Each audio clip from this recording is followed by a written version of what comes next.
This is the Her Earth Medicine podcast, based around traditional Eastern medicine and naturopathic insight to support wellness and longevity. My name is Sandy Ross, and I am a naturopath and practitioner of traditional Chinese medicine. Thank you for tuning in, and I hope you enjoy this episode.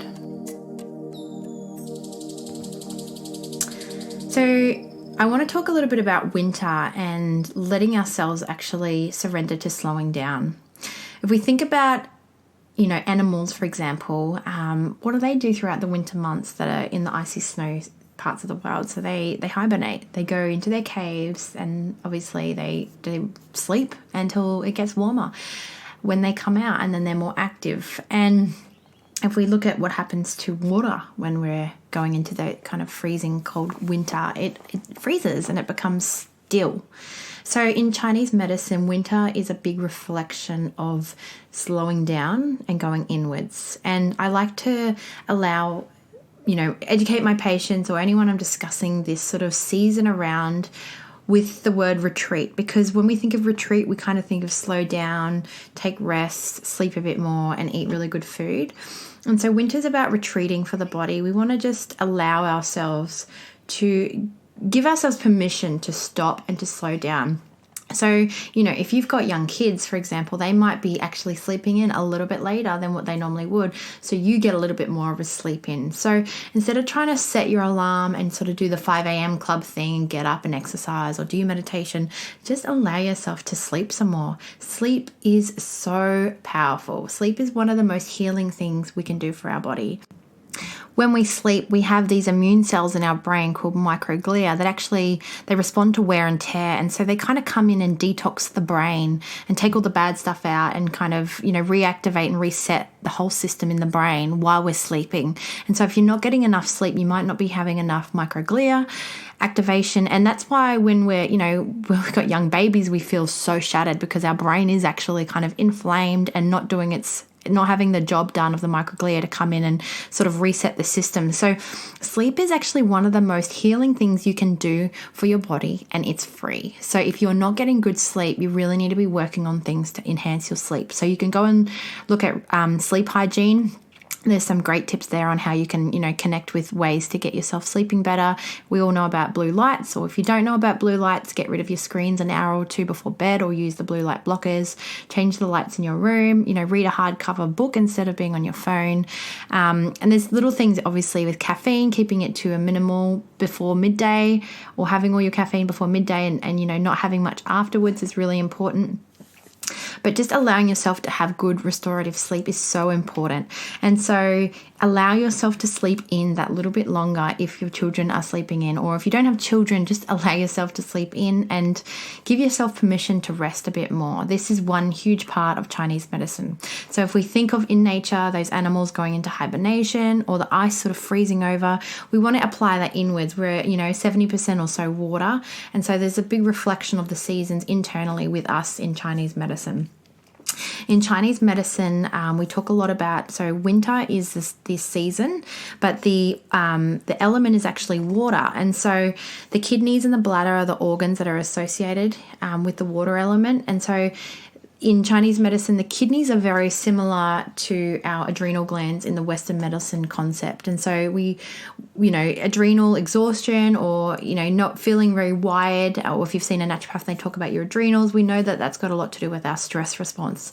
The little glands that sit above the kidneys, and they secrete our adrenaline and cortisol, our stress hormones basically, and then they overtake the production of our sex hormones once we go through menopause.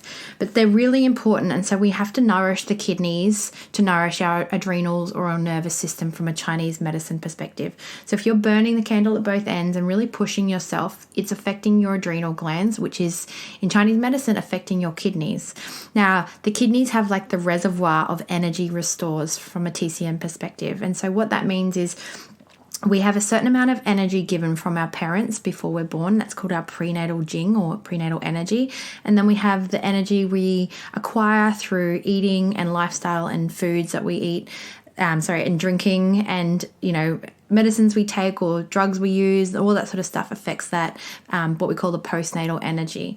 So to really help reserve the postnatal energy and keep yourself to a minimal, you really need to look at nourishing the kidneys from a Chinese medicine perspective. And so the Chinese like to talk a lot about warmth and keeping the kidneys very warm. So it's really important in winter to keep your feet, the bottom of the feet, covered. So socks on if you're walking on tiles or slippers, or getting rugs down, because the first point on the kidney meridian is actually on the bottom of the foot. So that's where the cold can come in, and it can also come in through the back of the neck. There's a point that we have a lot of wind come through in the back of the neck, and that's why scarves are really important, or jackets, or a hoodie, keeping your neck warm. Especially, it's I'm always think of like RPM, and they put the fans on blasting in winter, and it's going on the back of my neck, and I'm like, no, I'm going to get a stiff neck. But just to give you an idea, we want to kind of keep ourselves away from drafts and that cold weather on the back of our neck, and also our lower back too. So girls, covering up your midriffs as much as you can to sort of reserve that kidney energy.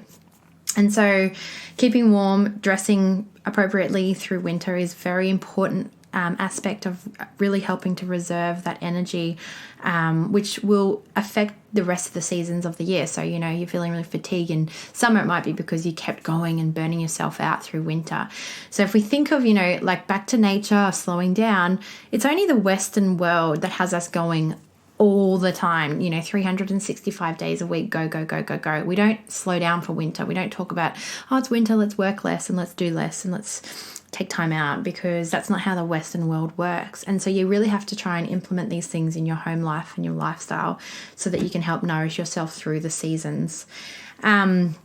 And it's all about the yin energy in Chinese medicine, which is all about calm. It's about nighttime. It's about more sleep and rest and eating nice, foods that are very good for the yin energy. So with food comes the aspect of, we want to nourish the salty flavors because they're good for the kidneys, but also the yang aspect, which is the warming food. So salty things are things like obviously seaweed or salt itself, and nori, miso soups, a bit of good quality tamari or soy sauce, black beans, and dark leafy greens. But the yang energy is more warming and cooked things. So, things with a little bit more spice to them, or a bit of pepper, or those lovely, spices like cinnamon and ginger, and cumin and cardamom and all those, nutmeg, those warming sort of acidity sort of flavors that enhance the ability to make that food go from a cool or a neutral food to a more warming food.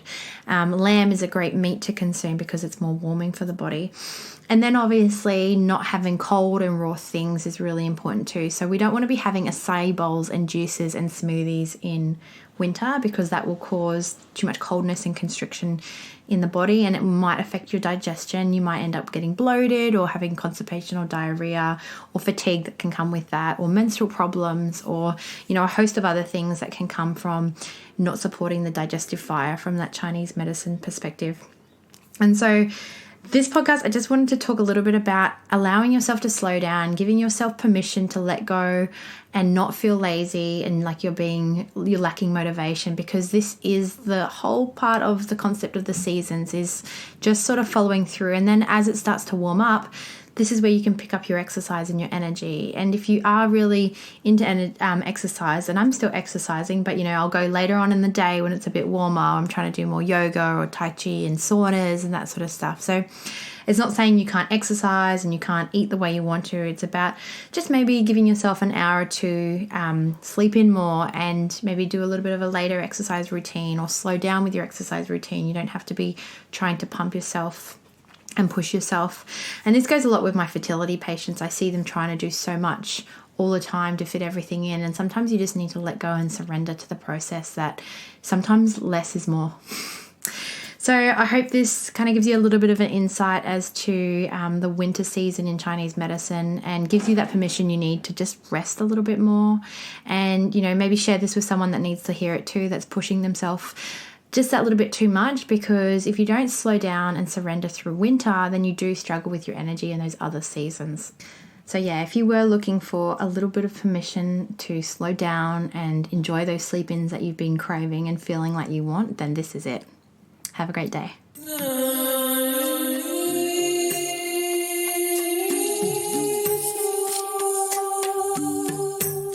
Thank you for listening. I have been a practitioner of naturopathic and Chinese medicine for over a decade. I have a master's degree of health science and I am an academic lecturer at Australia's leading natural medicine college. I am available worldwide online for bookings. Simply go to sandyrosshealth.com.